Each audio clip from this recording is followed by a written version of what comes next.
Bonjour les amis, merci de votre fidélité. Nous voici partis pour une nouvelle vidéo. Alors cette fois-ci, nous allons répondre à la question de certains d'entre vous qui demandent des bons plans pour le week-end. Eh bien, je vous propose de découvrir l'orpaillage. Donc nous allons nous rendre sur un spot d'orpaillage et tenter de remonter quelques paillettes. Alors tout d'abord, où s'installer, où chercher. Il existe une règle à suivre, c'est celle de la densité. L'or, c'est dense et ça descend. Où trouver l'or aujourd'hui? Eh bien, c'est facile, c'est au milieu du fleuve. Sauf que nous ne pouvons pas aller au milieu du fleuve, forcément. Donc, nous allons nous promener, nous allons chercher. Alors ici, nous avons un endroit sableux, très facile à creuser. Très agréable parce qu'on peut prendre des pelletées entières pour chercher de l'or dedans, mais le problème c'est qu'il n'y a absolument rien là dedans. Ça c'est du sable léger déposé sur les berges pendant les crues, donc il n'y a absolument rien à trouver dedans. L'or est au fond du lit de la rivière.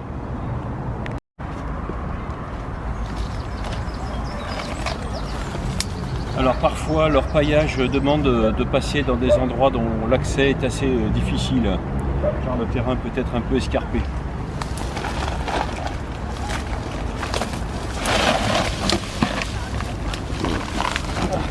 Je gère.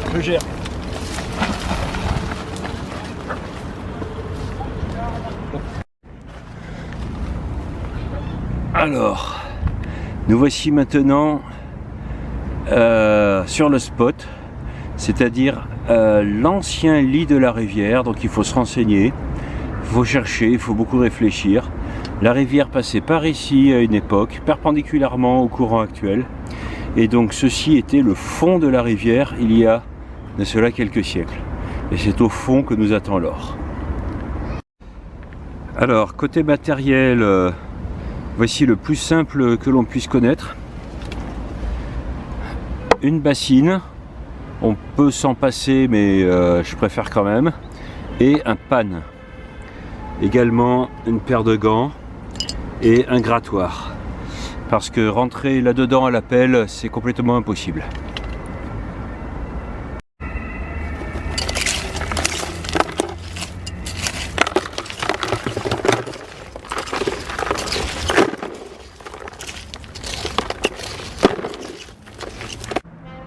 Alors pendant l'orpaillage en plein été, on peut aller en short dans l'eau, c'est beaucoup plus pratique. Il faut d'abord mouiller tout ceci, secouer pour faire descendre l'or au fond et enlever tout ce qui est en faux.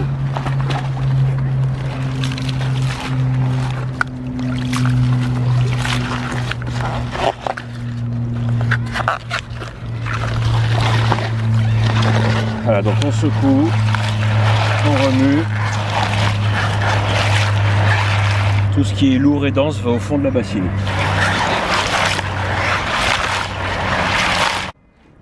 Alors quand tout est bien remué, on prend le dessus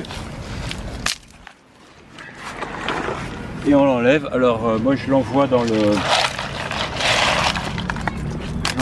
berge pour éviter l'érosion.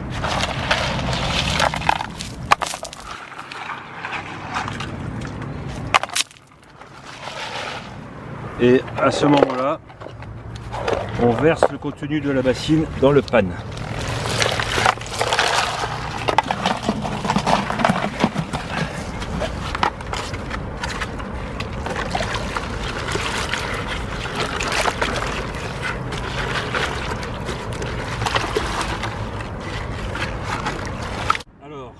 J'ai enlevé les chaussures et je suis allé dans l'eau parce qu'il faut quand même une certaine profondeur d'eau. Donc vous allez dans l'eau, vous remuez dans le panne et là on commence le travail de tri.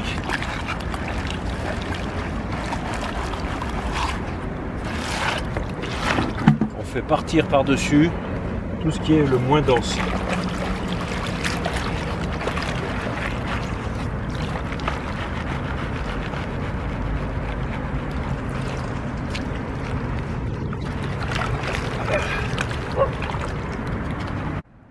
Alors maintenant on va se servir des rails. On va retenir au fond du rail tout ce qui est plus dense. là on est vraiment dans les matériaux fins. Et ensuite on va se servir des rails encore plus fins.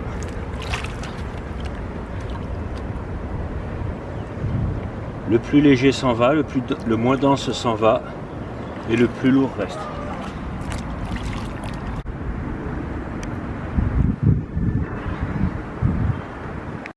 Alors là nous avons le sable le plus dense, c'est lui qui peut contenir l'or.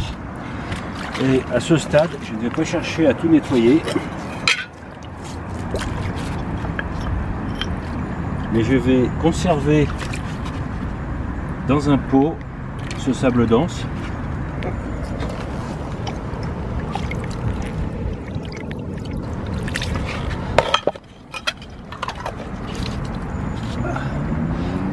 Et à partir de là, je vais répéter 10 fois la manœuvre.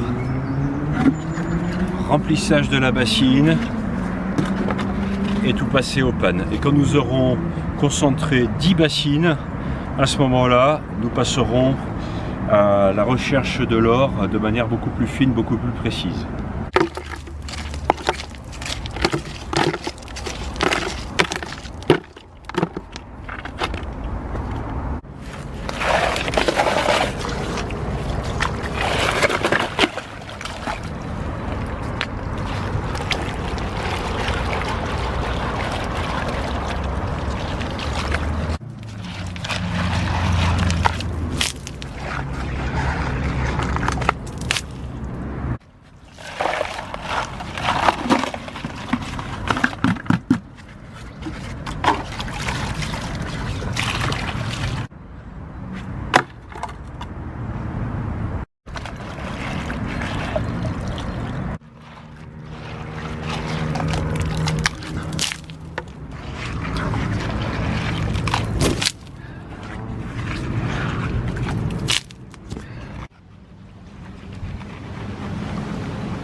Stop.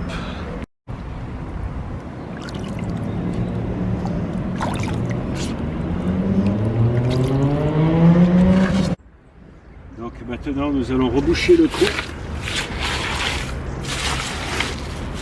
pour ne pas laisser de traces et pour lutter contre l'érosion des berges. Voilà les amis, dans le fond du pot nous avons tout le sable dense que nous avons sélectionné jusqu'à maintenant. Alors nous allons le verser et à nouveau sélectionner le plus dense du dense et enlever le moins dense du dense.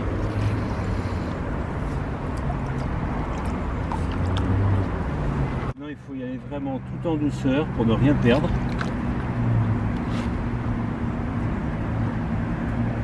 Vous voyez le sable noir, le sable le plus dense se retrouve au fond ici. Donc ça c'est bon signe, on a bien travaillé. Le sable le plus clair s'en va et on recommence. Et on recommence plusieurs fois. On prend le temps. Le sable est de plus en plus foncé. Et là les amis, regardez. J'espère que vous voyez. Là on a une jolie paillette. Alors, là nous avons 3 paillettes. 1, 2, 3, elles sont vraiment petites. Donc pour les récupérer, je pose le doigt dessus, ça se colle sur le doigt. Et ensuite je transfère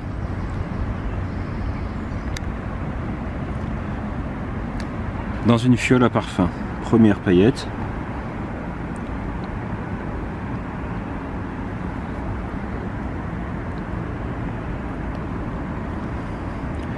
Deuxième paillette.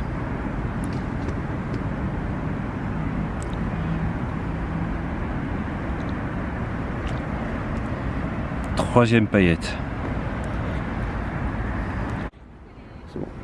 Voilà les amis, maintenant nous avons environ 8 paillettes dans la petite fiole. Elles sont vraiment petites car elles ont été roulées dans la rivière, elles ont été abîmées de siècle en siècle. Nous sommes vraiment loin de leur source, mais les voilà, elles sont ici.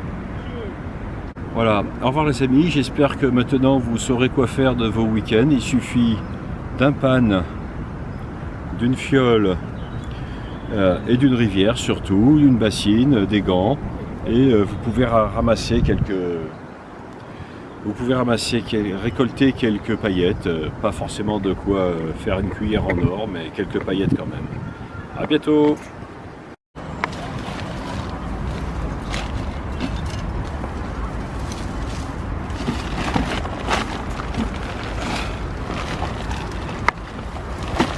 Voilà.